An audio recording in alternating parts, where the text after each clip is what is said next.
June 1941. They advanced confidently, swiftly, organized, convinced they were invincible. Nazi Germany was launching the largest land invasion in history, Operation Barbarossa. Millions of soldiers crossed the Soviet border, carrying an almost arrogant certainty.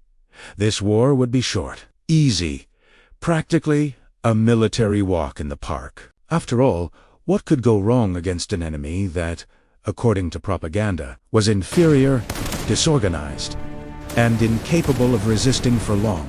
But there was something that Germans didn't understand. Something that didn't appear in intelligence reports. Something that no training, no previous victory could truly prepare for. And this failure of perception would be costly. The question that begins to emerge is simple, but powerful. What did German soldiers really think of the Soviets before facing them?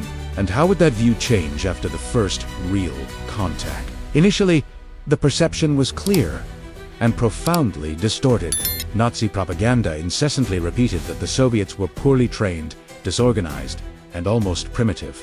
A large army, yes, but without strategy, without discipline, and without any real capacity for reaction.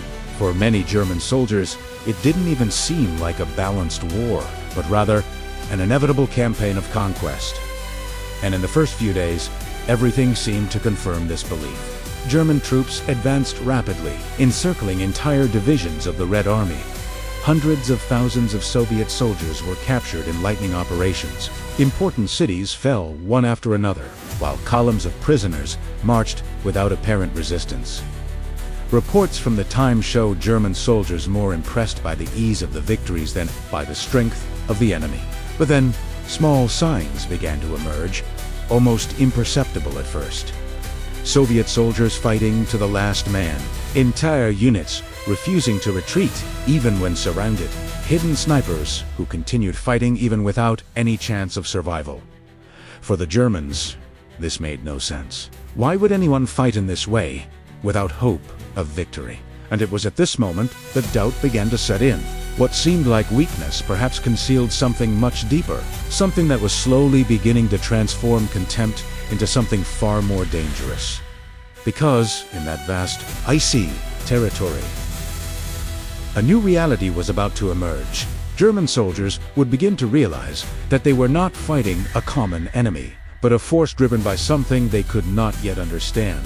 And this would change everything forever in the coming months, in a brutal and unforgettable way for them. At first, they were just isolated reports, whispered comments among soldiers, stories that seemed exaggerated, almost unreal. But as the German advance continued, these accounts began to repeat themselves with a disturbing frequency, impossible to ignore. The Soviets did not fight like any other enemy the Germans had ever faced up to that point. In France, in Poland, in the Balkans, the war had been quick, strategic, almost predictable. There was logic, there were patterns, there was understandable military behavior. But in the East, something was completely different. Something broke all expectations. German soldiers began describing battles where Soviet units, completely surrounded, continued fighting to the last man, refusing any kind of surrender. Even without ammunition, they launched desperate attacks. Even gravely wounded, they remained in their positions as if retreat was simply not an option. This followed no known military logic. This was something else.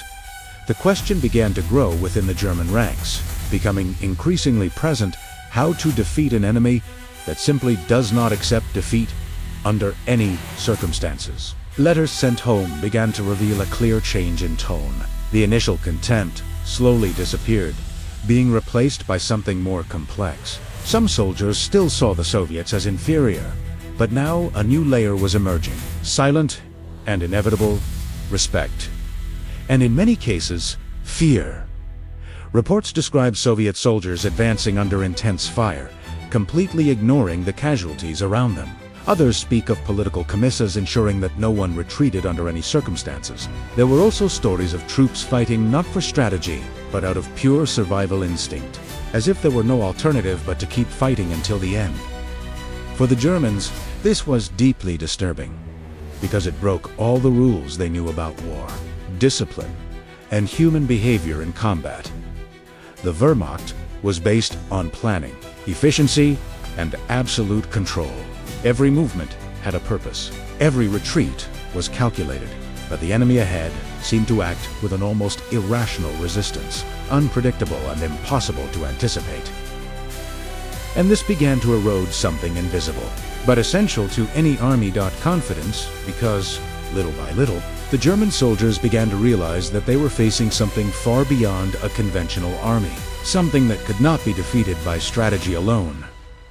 And the worst was yet to come, silently approaching on the icy eastern horizon. Winter arrived without warning, and with it, everything changed brutally and irreversibly. Temperatures plummeted to unimaginable levels. Weapons froze in the soldiers' hands. Engines simply stopped working. Men began to lose fingers, feet, and even their lives. Not only to the enemy, but to the relentless cold that dominated the scene. And it was in this extreme environment that the perception of the German soldiers began to change completely. Because, while they struggled to survive the climate, the Soviets continued fighting as if it were natural. It was as if that cold were part of them. Reports describe Soviet soldiers advancing through the deep snow, completely camouflaged in white, appearing almost like silent ghosts on the battlefield. They attacked quickly, precisely, and disappeared again into the frozen immensity before any reaction was possible. For the Germans, this was deeply disturbing.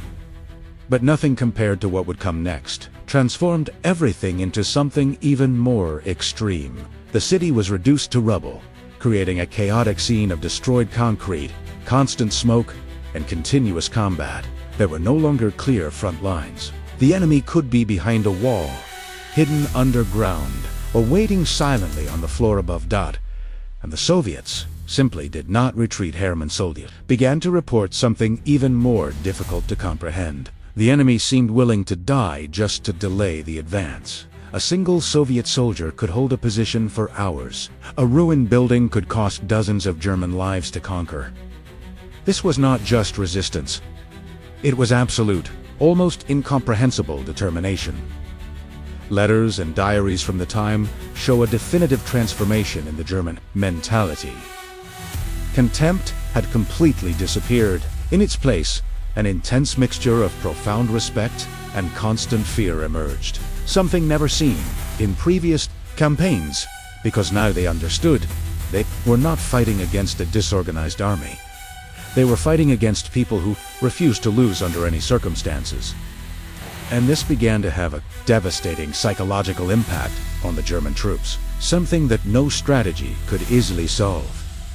Each advance became slower, more difficult, and more costly. Each victory cost more lives.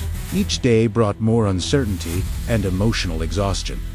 Confidence slowly disappeared, and in its place arose a question, impossible to ignore: how to defeat an enemy who prefers death to retreat.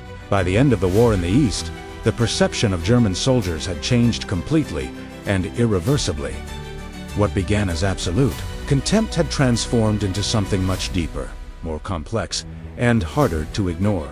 They no longer saw the Soviets as inferior, disorganized, or incapable enemies. That image had been shattered by the brutal reality of the battlefield, day after day. Now, they saw something completely different. A resilient, relentless enemy, and above all, willing to fight to the end, regardless of the human cost or losses suffered along the way. Final accounts from German soldiers show this transformation with striking clarity. Many came to describe the Soviets not only as difficult adversaries, but as an extremely difficult force to break psychologically. Not because of advanced technology, nor because of superior strategies, but because of something much more powerful: the mentality. For the Germans, this was perhaps the biggest surprise of the entire war on the Eastern Front. They were prepared to face a traditional army, but they were unprepared to face an entire people willing to resist, regardless of the conditions, suffering, and losses. And this completely changed the course of the war. The campaign ceased to be a quick conquest and became a conflict of total attrition. Each advance required more effort. Each victory cost more lives. Each mistake became even more costly in an already devastating scenario. And perhaps this was Germany's greatest strategic error, underestimating the enemy. Because at the beginning, everything seemed simple. Strength, speed, and strategy would be enough to win quickly. But in the end, it became clear that there was something that none of these advantages could easily overcome: the will to resist. And this is one of the greatest lessons of this brutal history. In war, numbers, weapons, and planning are fundamental. But there is something even more powerful, something invisible, something that can completely change the fate of an entire conflict: human determination. German soldiers learned this the hard way, in the cold, in the chaos, and in the constant struggle against an enemy that refused to disappear.